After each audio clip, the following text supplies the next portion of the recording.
बातचीत चल रही है, इजराइल और हमास में युद्ध विराम की बातचीत चल रही है। युद्ध विराम होगा नहीं होगा ये अलग बात है, लेकिन एक महाशक्ति का नोबेल शांति पुरस्कार का लालच जो हवस की हद तक पहुंच गया है, एक नेता के बदले की आग जो ये कहता है कि हमास से जुड़े लोग पूरी दुनिया में कहीं भी छिपे हों वो उन्हें मार गिराएगा, और एक आतंकी संगठन जो खुद को पब्लिक का हितैषी बताता है।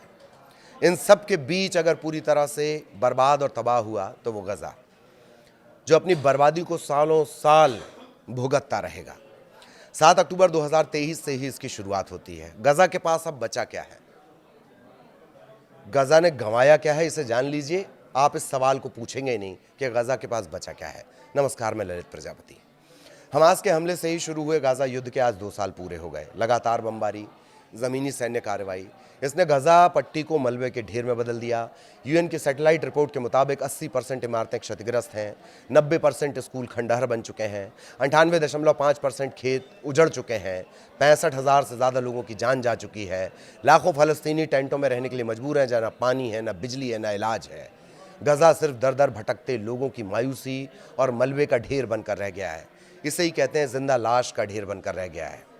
7 अक्टूबर 2023 को हमास ने इजराइल में घुसपैठ की, करीब 250 लोगों को बंधक बना लिया। जवाब में इजराइल के प्रधानमंत्री बेंजामिन नेतन्याहू ने तुरंत जंग का ऐलान किया और हमास पर हमले शुरू कर दिए। हमास ने इसे अल अक्सा फ्लड, सैलाब जैसा जवाबी हमला नाम दिया। ये नाम बहुत अच्छे अच्छे देते हैं। इजराइल ने इसे सिमचत तोराह वार, यहूदी लोगों का एक त्यौहार, ये बताया। 2 साल में 90% लोग बेघर हो गए। गजा के 23 लाख लोगों में से सिर्फ 90% लोग बेघर हैं, सिर्फ 90%। उत्तर और दक्षिणी गजा से भगाए गए लाखों लोग अब टेंट में बिना पानी, बिजली, दवा इनके दिन गुजार रहे हैं। खाना तो बहुत दूर की बात है। गजा पट्टी का करीब करीब 80% इलाका मिलिट्री जोन है। आम नागरिकों का प्रवेश वर्जित है। यूएन एजेंसियों का दावा है कि आधे से ज़्यादा लोग भूखमरी से जूझ रहे हैं। अब तक 66,000 से ज़्यादा फ़लस्तीनी मारे जा चुके हैं। इनमें 18,430 बच्चे हैं। 18,430 बच्चे। ये हमास के मेंबर नहीं थे। नेतन्याहू को ये पता होना चाहिए। लगभग 31% होता है ये। 18,000 से ज़्यादा बच्चे शामिल हैं। गजा में करीब करीब 39,384 बच्चे सूचीबद्ध हैं, जिनके माता या पिता में से कोई एक मारा गया है। अनाथ कहते हैं इसे, नेतन्याहू को समझना चाहिए। 17,000 फ़लस्तीनी बच्चे माता पिता दोनों को खो चुके हैं। 17,000 बच्चे, उनका जीवन खत्म है। यहूदी अस्मिता के ढोंग जो करते हैं उन्हें जानना चाहिए। राहत एजेंसियां कह रही हैं कि अब ये शहर नहीं, जिंदा बचे लोगों का कैंप मात्र है। इजरायली बमबारी के बाद गजा अब एक मलबे का शहर बन गया है। अलग अलग जो रिपोर्ट हैं वो दावा करती हैं कि 80% इमारतें तबाह हैं। इनमें आधी से ज़्यादा पूरी तरह ढह गई हैं। करीब 4.5 लाख करोड़ रुपए का नुकसान हुआ है। गजा में इजरायली सेना के हमलों में तबाह हुई इमारतों में करीब 54 मिलियन टन से ज़्यादा मलबा इकट्ठा है। इसे साफ करने में कम से कम 10 साल लग जाएंगे। 1 लाख करोड़ रुपए से ज़्यादा का खर्चा आ जाएगा। इजराइल ने 1 किलोमीटर गहरा बफर जोन और 4 सैन्य कॉरिडोर बना दिए हैं। इसमें सबसे बड़ा मुराक कॉरिडोर है। गजा 2 हिस्सों में बांटा जा चुका है। पहले वाला गजा पुरानी बात हो गई है। गजा के 80% से ज़्यादा हिस्से पर इजरायली सेना का कब्जा है।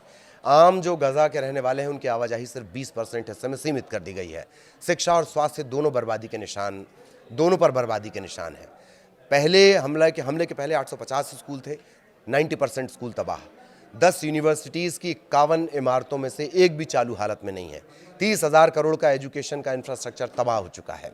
गजा में 2 साल पहले 36 अस्पतालों में 3,412 बेड थे। 94% अस्पतालों को नुकसान पहुंचा है, आधे बंद पड़े हैं। 19 अस्पतालों में थोड़ा बहुत इलाज चल रहा है। यहाँ सिर्फ 33% बेड उपलब्ध हैं। 40,000 करोड़ रुपए का जो हेल्थ इंफ्रास्ट्रक्चर था वो तबाह हो गया है। हाल ही में गजा के अस्पतालों का दौरा करने वाले विश्व स्वास्थ्य संगठन के प्रतिनिधि डॉक्टर रिख पीपरकॉन का कहना है कि स्कूलों की जगह अब टेंट है और अस्पतालों की जगह खामोशी है। यहाँ बच्चों के पास किताब नहीं, मरीजों के पास डॉक्टर नहीं है। इजरायली हमलों में धरती पूरी बंजर हो गई। करीब 98.5% खेत उजड़ चुके हैं। 15,000 हेक्टेयर में जो सिर्फ 232 हेक्टेयर है वो खेती लायक बची है। 83% सिंचाई के कुएं या जो भी सोर्सेस थे वो टूट चुके हैं। भास्कर एक किसान के हवाले से लिखता है कि 65 करोड़ रुपए का उनका स्ट्रॉबेरी का जो फॉर्म था वो सिर्फ राख है। अपने दादा के लगाए पेड़, ग्रीन हाउस बुलडोज़र से सब मिटा दिए गए, खेत नहीं धूल है याद है। संयुक्त राष्ट्र के फूड और एग्रीकल्चर ऑर्गेनाइजेशन के मुताबिक गजा में युद्ध के कारण मिट्टी में विस्फोटक रसायनों का स्तर 3 गुना तक बढ़ गया है। ज़मीन को दोबारा ऐसा ही उपजाऊ बनने में 25 साल लग जाएंगे। किसी को नोबेल, मैं फिर वही कह रहा हूँ, किसी को नोबेल, किसी को बदला, किसी को सत्ता, लेकिन गजा को क्या मिला? तबाही, बर्बादी, चीख पुकार और एक अभिशाप जो उसके माथे पर जबरन जड़ दिया गया। 17,000 बच्चे, वो हमास के मेंबर नहीं थे। 18,000 से करीब 18,000 से ज्यादा बच्चों की जान चली गई, वो भी हमास के मेंबर नहीं थे। और आप कहते हैं कि युद्ध गाइडलाइंस पर लड़ा जाना चाहिए। राजेंद्र राजन की कविता की कुछ लाइनें हैं, वो सुन लीजिए, अच्छा नहीं लगेगा, वो भी तब जबकि युद्ध का उन्माद हर किसी को अपनी तरफ खींचता है। राजेंद्र राजन की लिखी कविता की कुछ लाइन है, जो युद्ध के पक्ष में नहीं होंगे उनका पक्ष नहीं सुना जाएगा। बमों और मिसाइलों के धमाकों में आत्मा की पुकार नहीं सुनी जाएगी। धरती की धड़कन दबा दी जाएगी टैंक के नीचे। सैनिक खर्च बढ़ाते जाने के विरोधी जो होंगे, देश को कमजोर करने के अपराधी वे होंगे। राष्ट्र की चिंता सबसे ज्यादा उन्हें ही होगी, धृतराष्ट्र की तरह जो अंधे होंगे। सारी दुनिया के झंडे उनके हाथों में होंगे, जिनका अपराध बोध मर चुका होगा।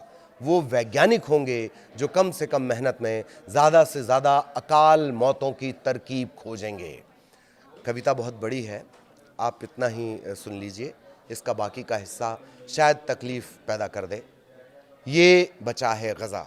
आपको गज़ा को भी जानना चाहिए कि क्या कुछ बचा है गज़ा में, इसलिए हमने कहा कि गज़ा में क्या कुछ बचा है। जब आप बर्बादी जान लेंगे तो आपको पता चल जाएगा कि दरअसल कुछ बचा ही नहीं। नमस्कार।